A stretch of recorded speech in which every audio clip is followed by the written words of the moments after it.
Assalamualaikum warahmatullahi wabarakatuh. Perkenalkan, nama saya Sob Ramadan dari Prodi PAI semester 5. Di sini saya akan menjelaskan materi tentang perkembangan awal pendidikan Islam pada abad 1 hingga ke 9. Pendidikan Islam awal abad kejayaan. Pada periode ini, pendidikan Islam mengalami pertumbuhan yang sangat pesat dan menjadi pusat peradaban dunia. Beberapa poin yang penting yakni pada pusat pendidikan. Yang pertama ada masjid. Awalnya masjid menjadi pusat utama pembelajaran Al-Quran, hadis, dan ilmu agama lainnya. Yang kedua ada kutab, lembaga pendidikan dasar yang mengajarkan membaca, menulis, dan dasar-dasar agama. Yang ketiga ada badiyah, tempat belajar bahasa Arab yang murni, terutama untuk para penyair dan penulis. Selanjutnya ada perpustakaan. Kota-kota besar seperti Kairo dan Baghdad memiliki perpustakaan yang kaya dengan berbagai macam ilmu pengetahuannya. Selanjutnya ini ada kurikulum. Di kurikulumnya dalam agama ada Al-Quran, hadis, fikih, dan tauhid menjadi fokus utama. Dalam ilmu pengetahuan ada matematika, astronomi, kedokteran, dan filsafat dan juga filsafat. Dalam bahasa, yakni adalah bahasa Arab yang menjadi bahasa pengantar utamanya. Tokoh-tokoh pendidikannya yakni adalah para sahabat. Mereka menjadi guru pertama bagi umat Islam. Selanjutnya ada tabi'in, generasi setelah para sahabat yang melanjutkan estafet pendidikan. Dan selanjutnya adalah ulama, para ahli agama yang mengembangkan ilmu pengetahuan tentang Islam. Adapun dampak dari perkembangan pendidikan Islam yakni lahirnya ulama dan ilmuwan. Banyak tokoh yang berjasa dalam berbagai bidang ilmu. Yang kedua yakni terbentuknya peradaban Islam. Islam menjadi pusat peradaban dunia dengan berbagai penemuan dan karya ilmiahnya. Penyebaran Islam. Pendidikan Islam juga berperan dalam menyebarkan Islam ke berbagai penjuru dunia. Garis besar masyarakat Arab pra-Islam dan perubahan yang dibawa oleh Islam. Sebelum kedatangan Islam, masyarakat Arab memiliki karakteristik yang khas, antara lain Badui dan kota. Masyarakat Arab terbagi menjadi dua kelompok besar, yaitu Badui, yaitu nomaden yang hidup berpindah-pindah, dan masyarakat kota yang lebih menetap. Selanjutnya ada politeisme. Mayoritas masyarakat Arab menyembah banyak dewa dan dewi. Selanjutnya ada sistem suku. Struktur sosial masyarakat sangat kuat didasarkan pada sistem suku. Selanjutnya ada perdagangan. Perdagangan menjadi salah satu aktivitas utama masyarakat Arab, terutama melalui jalur perdagangan rempah-rempah. Selanjutnya ada puisi. Puisi sangat dihargai dan menjadi media untuk menyampaikan pesan, sejarah, dan nilai-nilai sosial. Perubahan yang dibawa Islam yakni pada tauhid, konsep ketuhanan yang esa menjadi dasar ajaran Islam, menggantikan sistem politeisme. Yang kedua yakni persamaan. Islam mengajarkan persamaan derajat di hadapan Allah tanpa memandang suku, ras, dan status sosial. Selanjutnya etika dan moral. Islam memberikan panduan hidup yang jelas mengenai etika, moral, dan hukum. Selanjutnya dalam pendidikan, Islam sangat menekankan pentingnya pendidikan baik agama maupun umum. Selanjutnya peradaban. Islam melahirkan peradaban yang maju di berbagai bidang ilmu seperti pengetahuan, seni, dan arsitektur.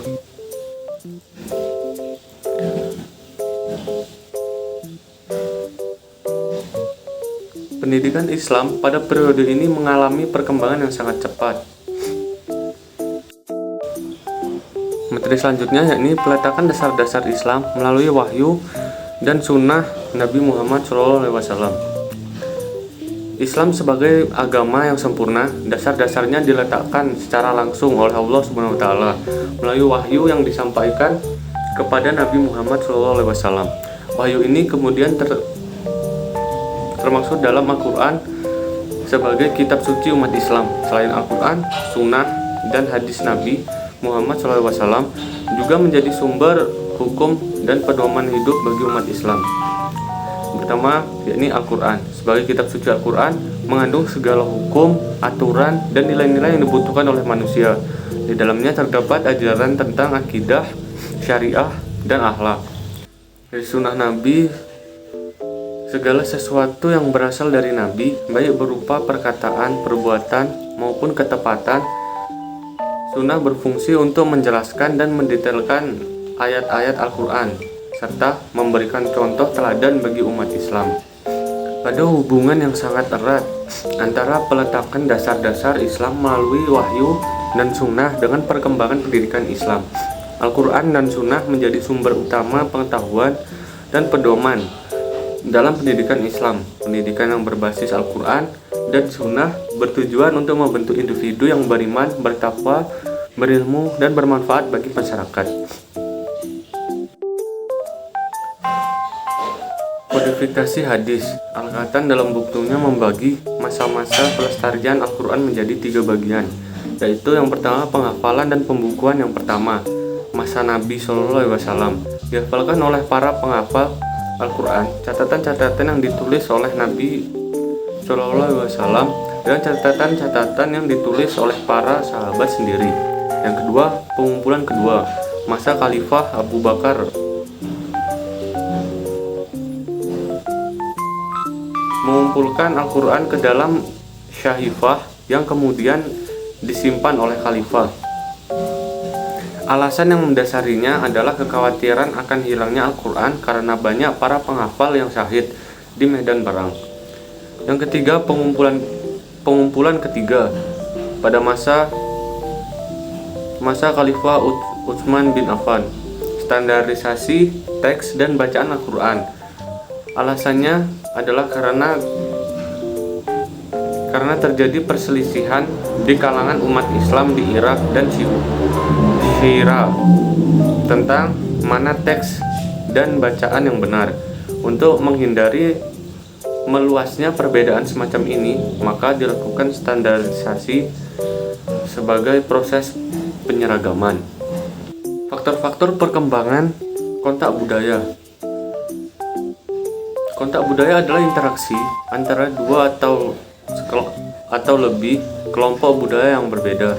Interaksi ini dapat memicu perubahan dan perkembangan dalam berbagai aspek kehidupan, termasuk pendidikan. Jalur perdagangan sutra yang menghubungkan timur dan barat menjadi salah satu faktor utama dalam menyebarkan budaya, termasuk Islam.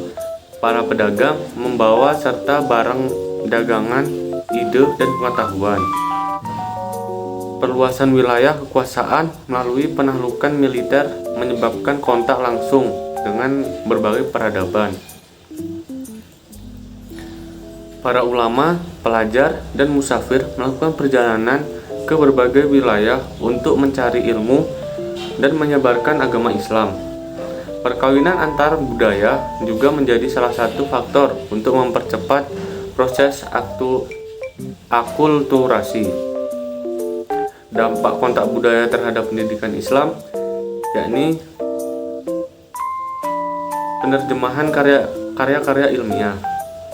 Kontak yang dengan peradaban lain seperti Persia dan Yunani mendorong umat untuk menerjemahkan karya-karya ilmiah ke dalam bahasa Arab. Hal ini memperkaya khazanah ilmu pengetahuan Islam.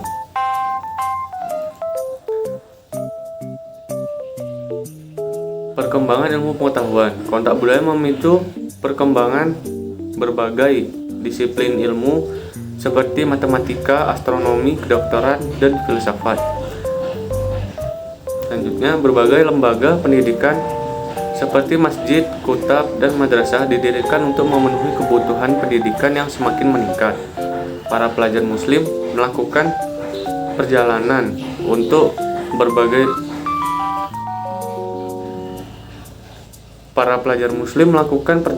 ke berbagai wilayah untuk belajar dari ulama dan ilmuwan dari berbagai latar belakang budayanya. Stabilitas politik sebagai penggerak utama. Stabilitas politik merupakan salah satu faktor kunci yang mendorong pesatnya perkembangan pendidikan Islam pada masa tersebut. Ketika suatu pemerintahan stabil, maka pemerintah dapat mengalokasikan sumber daya yang cukup untuk membangun dan memelihara lembaga pendidikan seperti masjid, kutab, dan perpustakaan. Keamanan dan ketertiban lingkungan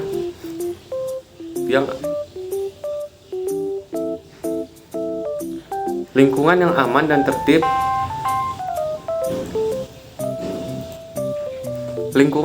dan tertib memungkinkan para ilmuwan dan pelajar untuk berkonsentrasi pada studi mereka tanpa gangguan. Pemerintah dapat memberikan penghargaan dan dukungan kepada para ilmuwan dan cendekiawan sehingga mendorong mereka untuk terus berkarya dan mengembangkan ilmu pengetahuan. Stabilitas politik memungkinkan terjadinya kerjasama antar wilayah dan bidang pendidikan hingga terjadi pertukaran ilmu pengetahuan dan budaya.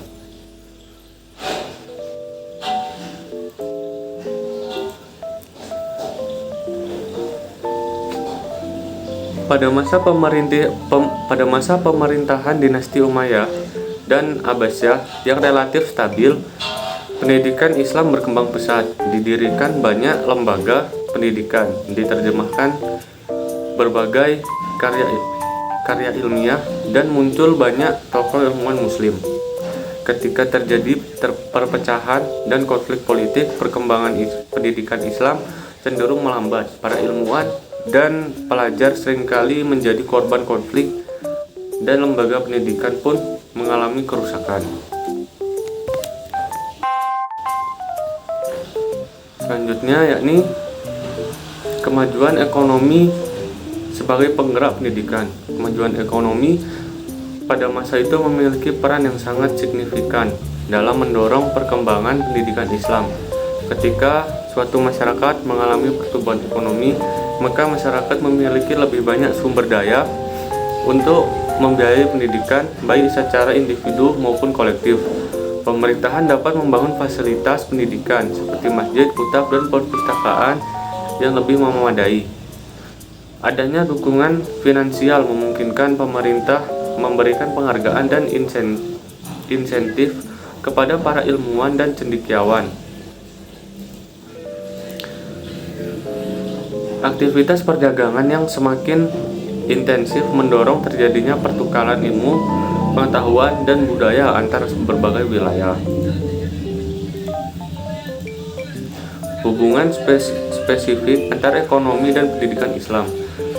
Pada pendanaan lembaga pendidikan, masjid-masjid besar seringkali menjadi pusat pendidikan dan kegiatan keagamaan. Dengan adanya wakaf, hibah untuk kepentingan agama, masjid-masjid ini dapat memperoleh dana yang cukup untuk membiayai kegiatan pendidikan. Pada pengembangan kurikulum, kemajuan ekonomi memungkinkan pengembangan kurikulum yang lebih luas, tidak hanya terbatas pada ilmu agama, tetapi juga mencakup ilmu-ilmu umum seperti matematika, astronomi, dan kedokteran. Pertukaran ilmuwan. Adanya dukungan finansial memungkinkan para ilmuwan untuk melakukan perjalanan ke berbagai wilayah untuk belajar dan bertukar pikiran dengan ilmuwan lainnya. Dari penjelasan yang telah saya jelaskan tadi, bisa disimpulkan bahwa pada masa Arab pra-Islam, pendidikan belum berkembang karena masyarakat masih dalam masa jahiliyah. Al-Quran dan Sunnah sebagai sumber utama ajaran Islam yang menjunjung tinggi posisi ilmu pengetahuan dalam pandangan Islam. Ada 3 masa kodifikasi hadis, yaitu pada masa Nabi Muhammad SAW, yang kedua pada masa Khalifah Abu Bakar, dan yang terakhir pada Khalifah Utsman bin Affan. Faktor perkembangan terdiri dari kontak budaya, stabilitas politik, dan kemajuan ekonomi. Mungkin hanya itu yang dapat saya sampaikan. Kurang dan lebihnya saya mohon maaf. Saya akhiri. Assalamualaikum warahmatullahi wabarakatuh.